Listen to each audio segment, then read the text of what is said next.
Dalton Quigley. Hi, Dalton. How are you? Hey, doing fantastic. How are you guys? Doing fantastic. I'm going to ask you to move your microphone just a little bit like that. Okay. And if you guys want to join us and you have questions for Dalton, you can go to our Facebook page for Nashville Today, because we are also live on our Facebook page.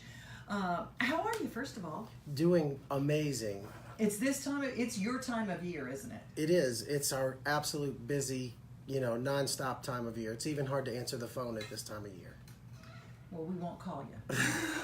We'll make you come in and see us in person. That's kind of razor blades we are. Well, let's talk a little bit about, first of all, we hear the word heirloom and we see heirloom when we go to buy vegetables and things. What is an heirloom vegetable? So I believe an heirloom vegetable would be one that's that people have passed down from generations, that has some kind of unique quality to it.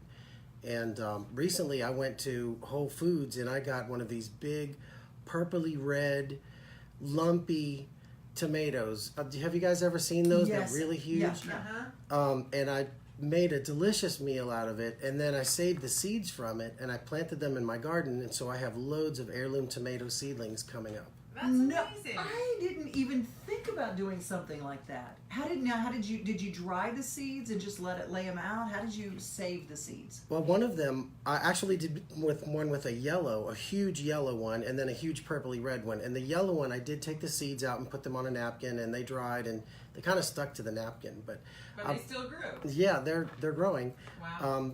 And the red one, I had them where they were liquidy, and I just kind of dug holes and poured a couple in each hole until they were all done. And now they're just growing like crazy. Wow. No kidding. Sometimes you wonder if that's actually going to work, because some of our vegetables are so modified over time that you wonder if those seeds will actually work. But going back to basics and doing something like that is just so cool.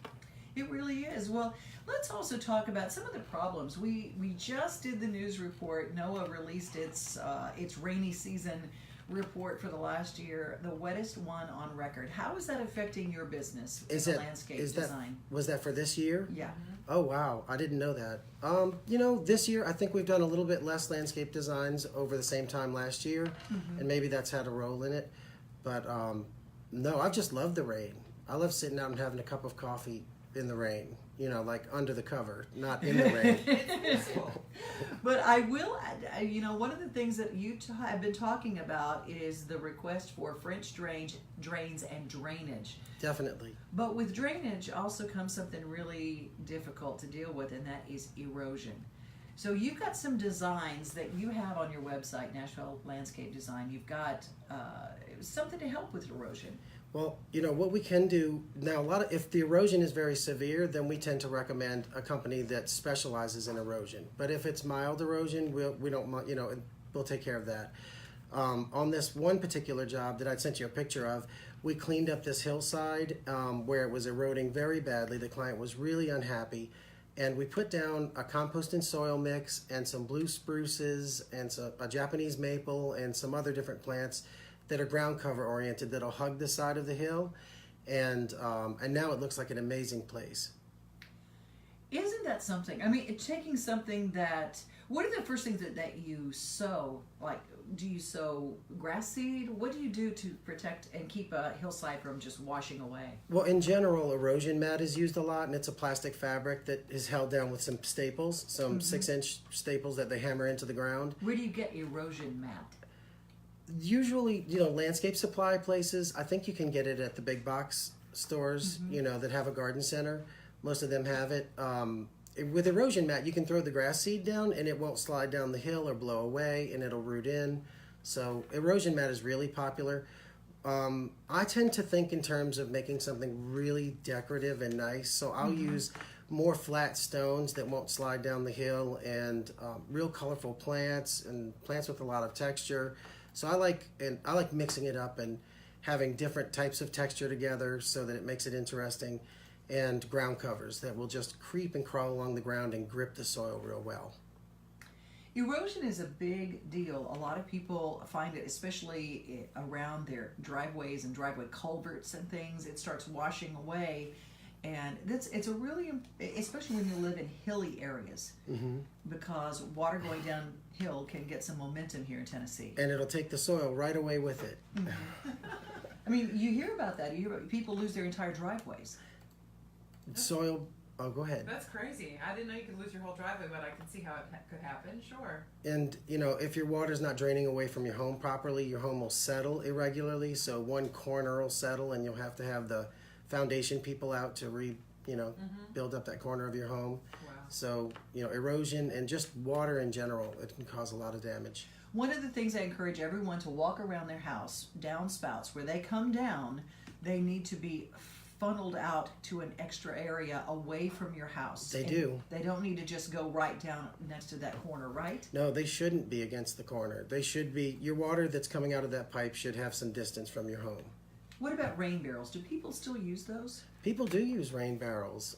I don't tend to install them. I don't have a lot of people asking for them. But I think they're fantastic because then you can just use that water to water your plants, and it doesn't have the chlorine in it that would kill all the beneficial organisms in the soil. Mm-hmm. So rain barrels are awesome.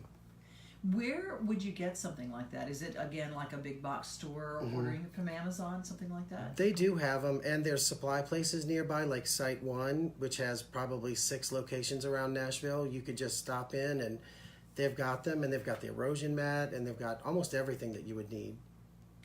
Let's talk a little bit about something that you do for drainage, and that is called a French drain.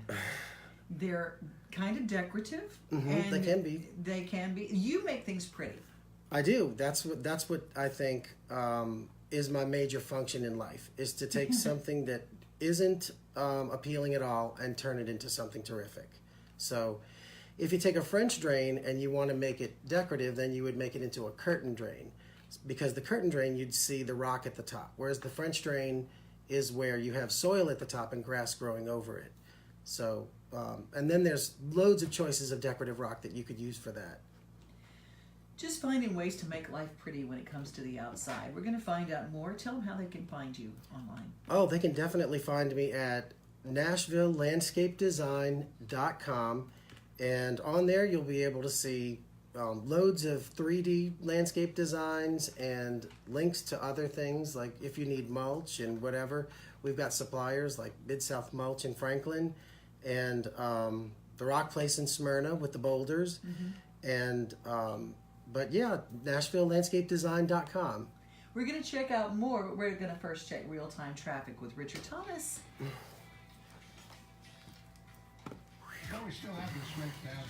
Was it Facebook Live? Yes, we are Facebook Live. Helen is watching. Gary Holt is watching. Greg Ward is watching. Hi, guys. How are you? Do you guys have any questions for Dalton? This is Dalton Quigley, everybody. Nice to meet you out there. Anybody have any questions, just shoot away. All right. I want to talk a little bit when we come back about some of the coverings that people are using. Like the pergola, it seems like it's really, really popular these days. Oh yeah, I'm designing loads of them in. Now, I love a pergola, but what do you do to keep the rain off? Are people using the covers on the pergola? You know, I went to one of the garden shows, and you can buy covers that will keep the rain off like of the it. sunbrella. But that almost, to me, it's almost like if you're going to spend that kind of money to build a huge cedar, structure with really large wood, you may as well just put a traditional roof on it, But the pergola allows you to put a screen over it so you can kind of filter the light, or you can just have the light from the slats screening the sunlight. People with really fair skin a lot of times consider them because, they can be outside and taking a break from the sun without planting trees and waiting a million years, for the trees. Yeah, I love the look of a pergola, but again, wanting that roof. Next rain chance comes up Sunday afternoon. What is that temperature? Huh? What is that temperature? 86. 86. Mostly clear, 66 tonight. Sunny, 89 tomorrow. WSN staff meteorologist John Weatherby. Thank you, John Weatherby. It's 86 degrees in America's Music City. When we come back, we're going to talk more with Dalton Quigley in Nashville Dirt. We're going to talk about the shade. We got shade in Tennessee. And you go, nothing grows in the shade. Yes, it do. And we'll tell you coming up. Oh yeah, there's loads of plants that grow in the shade. Yeah. What are the biggest questions that you're getting right now?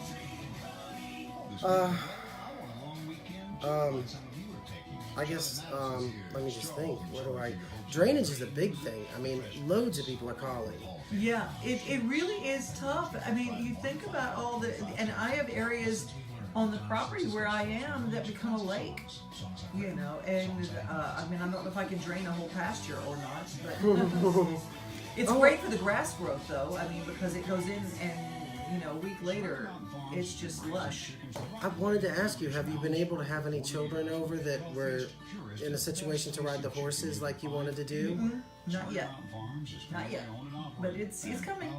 That's what I wanted to ask you about earlier when you were writing, to see how that was coming. It's coming. It's coming. So what are people asking for? They're asking a lot of times for landscape fabric in their beds, and I do it really seldomly because when I explain that the squirrels are going to dig in there and dig it up and you're going to have to retuck it back down and go around, it's not a no maintenance thing that a lot of people choose not to do it, but I get a lot of people asking for it, and that some of the pictures I sent you had this huge hillside, and we did the whole thing in landscape fabric. And one of the considerations was, what if the mulch slides down, like if the plants aren't holding it well enough? The client offered this suggestion, and I thought it was pretty cool, that to sort of staple down burlap onto the sides of it and put the mulch over it, and then the burlap gives it that texture to grip onto. Oh, that's a great idea. That's a great idea. So I thought that was a good idea. We didn't do it, but... So we did it first like it is, and then if they want to add the burlap, they're big do-it-yourselfers. So they'll just go out, rake the mulch off, put the burlap down, and put it back. So, and then this one we did today, the client bought a home, and the backyard is just a total deep shade area, and they have little dogs, and they want the dogs to be able to go to the bathroom. And so if you plant plants, they need to be dog friendly, which there's not very many. And so the Choral Bells that are in the pictures that I sent, those are dog friendly. So I didn't even think about it. I mean, dog friendly, in other words, they're not poisonous if the dogs eat them. right.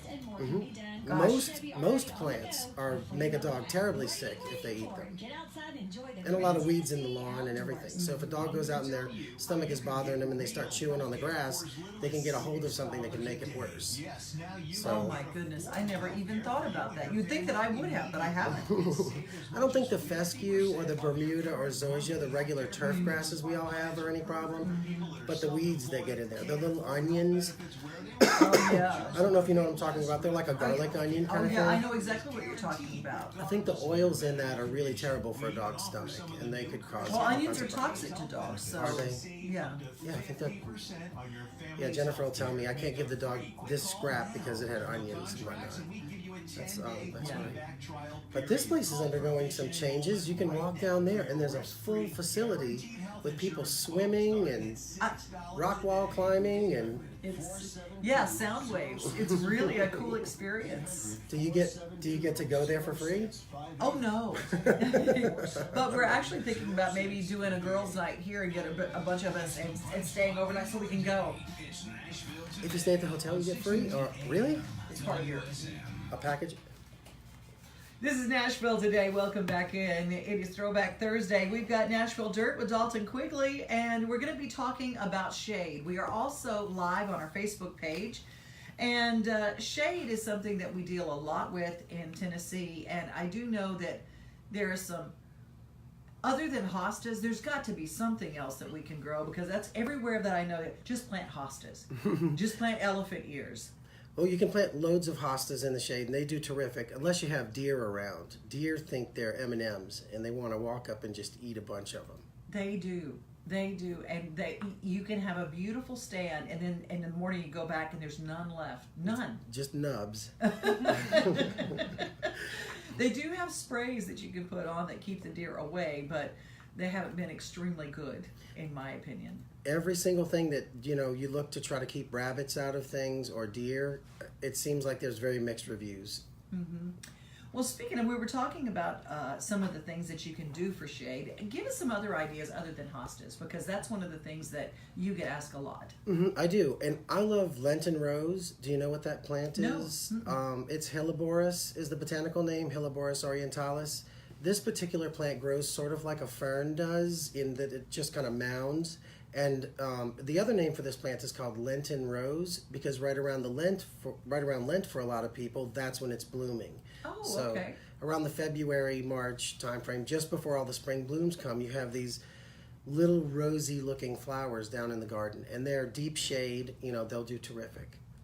And they work in the shade and obviously in cooler temperatures. They when the cooler temperatures come around, they just kind of wilt, and then as soon as the temperatures perk back up, they perk back up. And another one of my favorites is Choral Bells, and they go by the botanical name Heuchera, Heuchera. And the cool thing about them is you can get them in almost every color. You can get them in raspberry color, you can get them in lime or yellow, and so you've got this shady area, and it's kind of dark, but you want to brighten it up with something. Mm-hmm. These are where you can get that color from to brighten up the shady areas. Now, yesterday was our Wagon Tails Wednesday, but you also brought up something that I had never thought about. Choral Bells are not toxic to dogs, but right. We're talking about people who want to let their dogs out in the backyard and not worry about them. But I never thought about non-toxic plants for your dogs. The list of plants that don't make dogs lose hair or throw up or something is very short, because dogs are... They're not really supposed to eat plants, right. But they still do. Mm-hmm. They do, and they get sick and they lose hair and all kinds of problems, but Choral Bells won't do that. You can have loads of color, and in the garden, as long as they don't use the bathroom on them, they'll be fine. Yeah, well, there is that. I don't think anything can withstand that. But when it comes to grasses that grow in shade, are there any grasses? Because it's really hard to have a lawn and shade. Do you have some answers to that? Well, do you know what people call monkey grass? Mm-hmm. You can get it in short type varieties and longer ones. It's liriope. That plant, you can get it in where it's white colored, or it's yellow and white, or white and green. So in the liriope family, you can do loads of grasses in the shade and do just fine. See, I knew you would have an answer for that. I wanted to talk about landscape fabric. Now, there are a lot of people who like to put in a rock garden. And first thing they do is put down a bunch of landscape fabric. And they think this is going to be no maintenance. I had a friend who had a rock garden, and she said, I just have that because it's no maintenance. No, because mowing around it, the seeds go there and they take root even with landscape fabric. What are your thoughts? Well, if you allow the leaves to go in there and the grass, it'll eventually decompose into dirt underneath the rocks, and then any airborne seeds will start up. So you've got to constantly blow it out. Well, not constantly. Really, in the fall, you've got to really concentrate on it, but then the rest of the year, you want to face the side of the mower that blows the grass away from those beds, and just blow a little bit in the beds and you're good. But that's the main maintenance. What I do get a lot of requests for are people want to do the landscape fabric in their mulched beds. And I guess they see it on TV and whatnot. And the landscape fabric is really, to me, it's mostly used when you're going to have rock to hold it down. Because if you don't have that rock, squirrels and cats and dogs and whatever gets in the beds will uncover it, they'll tear it up, and you'll have to be repairing it and recovering it up all the time. It winds up getting to be a maintenance hassle itself. So it's not as maintenance free as what they tell you? No, it's not. What's the best way to keep weeds out of your flower beds? Well, okay, so what you want to do is spend 5 or 10 minutes once a week, kind of plan it in your calendar, just to walk through and do a quick patrol and pull any weeds that are out there. If you do that, they'll always be under control. But there are some chemicals that help, and they're not hazardous to us or animals, but what they do is they suppress the hormone that seeds use to be active and to grow. So one of the common products you find at the big box store is named Preen. You can sprinkle that in the beds, and then any seeds that blow in, they won't germinate, or at least most of them won't. That product does have a lifespan of like 6 months. If you go to Dickens Supply, which there's several locations around Nashville, they have the commercial version, and when you put that down, that lasts more like 9 months.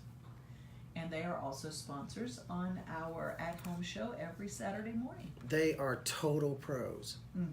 Fantastic. Well, I always wonder about that, and because Roundup, that's the bad one.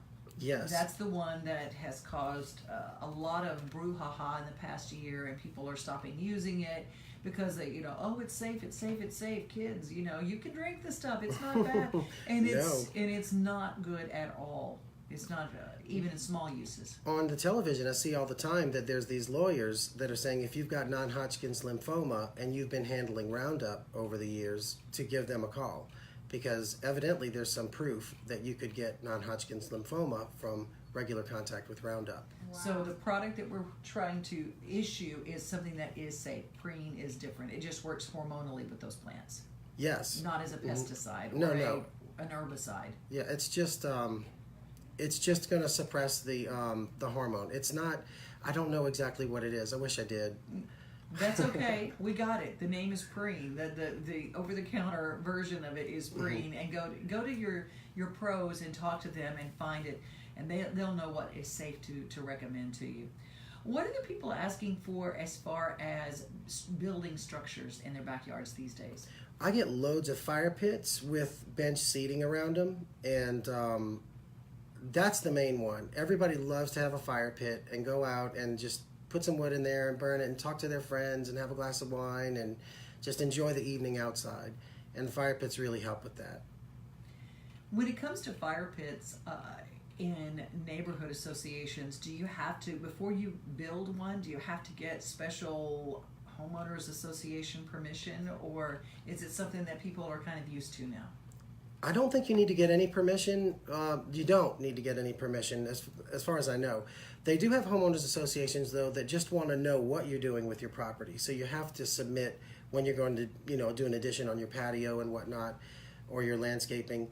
And that is where the 3D design comes in really well, because they love seeing that type of thing. Okay, let's go into that for just a second. Dalton Quigley with Nashville Landscape Design also creates on your iPad a 3D landscape design, so that before one plant gets planted and you go to that expense of putting that in, you can actually see what it's going to look like beforehand. So can your homeowners association? Oh yeah, they definitely can. They can.